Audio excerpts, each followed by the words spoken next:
If you've spoken a bit of Spanish before, you've probably used the impersonal se and not have realized it. The impersonal se is a tool we use in Spanish for a particular circumstance when there's no clear subject performing an action. In this video, we're going to explain exactly how it works and when to use it.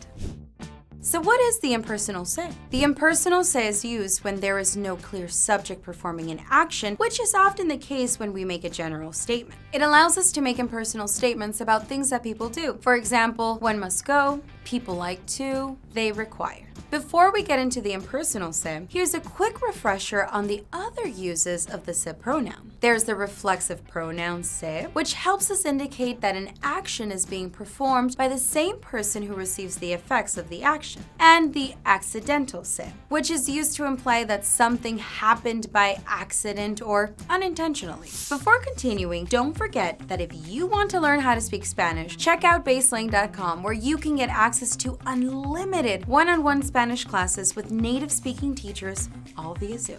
Now, let's start off with learning when we use the impersonal se. The impersonal se sentences are used for an action without referring to a specific person. It's important to remember that these impersonal sentences are always formed with a verb conjugated in the third person singular. For example, for sale, se vende, or patients are seen by appointment, se atiende a los pacientes por citas. Another quick tip, be wary of the passive se. This can get really tricky for a lot of students. The passive se has the same purpose as the impersonal, which is to substitute the subject of a sentence with se. However, the passive se is used to talk about something that happened to an object without saying who or what action, and it will refer to objects, not people. Next up, how do we use the impersonal se? The number one rule to remember for forming the impersonal se sentences is that they are always formed with singular verbs. There are three different types of verbs you need to bear in mind. There is copulative, intransitive, and transitive.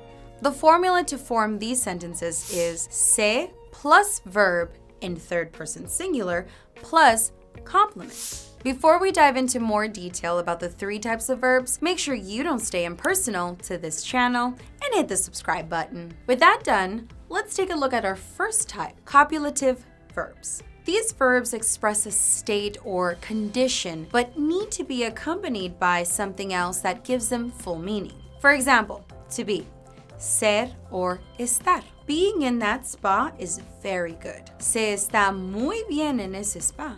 Or to become, volverse. It became very complicated to travel as a backpacker. Se volvió muy complicado viajar como mochilero.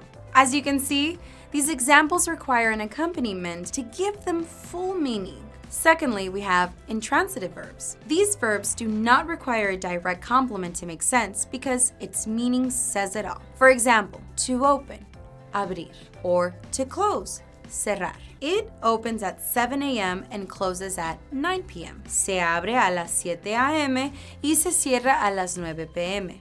Or to need, necesitar. It takes courage to face friends. Se necesita valor para enfrentar a los amigos. As you can see, intransitive verbs are pretty straightforward. Which brings us to the third and final verb, transitive verbs. These are slightly more complex as they require more complements or arguments in the sentence. Otherwise, they won't make sense without a whole lot of context. If we look at an example where the complement isn't used in English, you'll see what we mean. Take the transitive verb ofrecer, to offer. It is offered. Se ofrece. In this example, what is offered? Why? If instead we said accommodation is offered, se ofrece alojamiento, it suddenly makes a lot more sense what we're talking about. As you can see, transitive verbs require extra information to make sense. Here's a few more examples of transitive verbs you're likely to use. To live, vivir. For example, you live better when you're happy. Se vive mejor cuando eres feliz. And to laugh, reír. Such as, one laughs like crazy watching that play. Se ríe como loco viendo esa obra de teatro. And that's it for this lesson. For even more impersonal se verbs and some practice questions to test your knowledge, check out the article in the description below. And if you want to practice the impersonal se or any other Spanish lesson, why not schedule your first class with a Baselang teacher today? At baselang.com, you get access to unlimited one-on-one Spanish classes with native speaking teachers all via Zoom. Try your first week for only $1. For another great video, check out this one on the Spanish subjunctive. Thanks for watching, and we'll see you in the next lesson. Adios!